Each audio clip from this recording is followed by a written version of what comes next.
Average capacity utilization, you see how it has been moving. The only thing that has been increasing gradually is the credit to private sector. But our capacity utilization has been moving up and down, moving up and down, moving up and down. It got highest in 2008 and 2009, and now in 2017 it has dropped to 52% again. That's for those firms that are still producing, not the ones that are dead. Continue.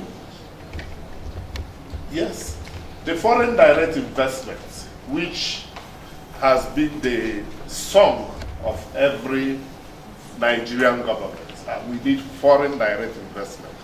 We need foreign direct investment. So you see, from 2015 to 2017, the final quarter is also there. You see that these are in US dollars. We're only able to attract $798 million in foreign direct investment. And most of these, more than 60% are going to the oil sector. They are not going to manufacturing or the other sectors of the economy. Continue. Public debt burden, which the acting DG of Fiscal Responsibility Commission just mentioned, it has become another problem for us. Nobody here will say my mother told me in 2004, because we were grown when we nearly fell into a serious debt trap. And luckily we were able to exit from the Paris Club arrangements. Now we have started accumulating. This is as of September 30th, 2017. Our outstanding debts, external debt stock, federal government and states, is running into 15.352 in millions of dollars. And also, if you put it in Naira, you now see what we are having. So, in fact, the grand total of our debts is about more than two and a half times higher than our 2018 budget. That's what we owe. It's 2.5 times higher than 2018 budget, which is also a very, very precarious situation. Everybody should be saying something before you know. And this does not include the 5-point-something billion that has just been approved by the National Assembly. And we also have over 2 trillion naira deficit that is already attached to the 2018 budget. That will now tell you. And this excludes contractor arrears. Yes, it excludes contractor arrears. Which is also in trillions. Which is also in trillions, about 11 trillion naira. So when you now add all these things, you now see that those what they call their those scenarios, they keep on telling us you are debt to GDP. I think it doesn't make meaning again to Nigeria. We should be looking at debt to revenue and so on, because our revenue, our debt is 20 times higher than what we earn as revenue. So that is also a very important issue for us to pick up.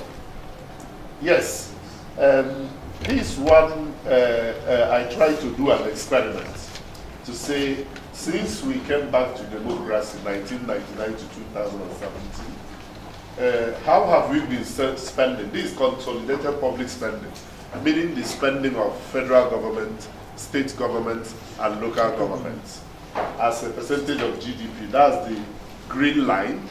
That's the green line with the that yellow, that thing that looks like yellow, showing you the values. So from 5.24% of our GDP in 1999, in 2017, as at June, because the figure is for June, we spent 22.57% of our GDP.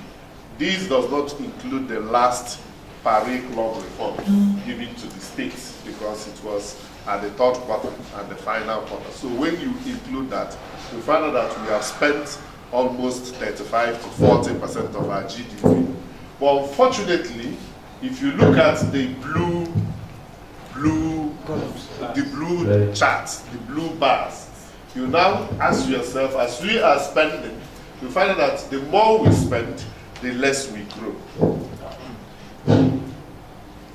So the more we spend, the less we grow. If you look at 2001, when we spent only 7.07%, we were able to grow by 14.6%.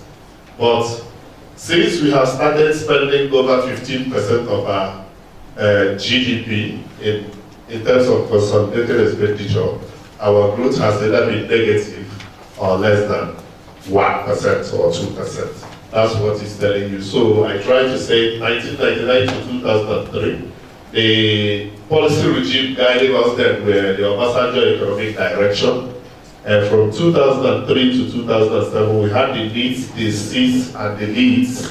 From 2007 to 2011, the 7-point agenda and Vision 2020 was guiding us. You see how the spending and the growth were going.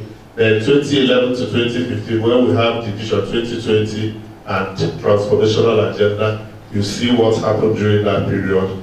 Then from 2015 to date, where we have the SIP, the Strategic Implementation Plan, and the Economic Recovery and Growth Plan. You see, we have spent more than we have spent before within this period, yet we haven't been able to experience any significant growth. That's what it's telling us. Next. So,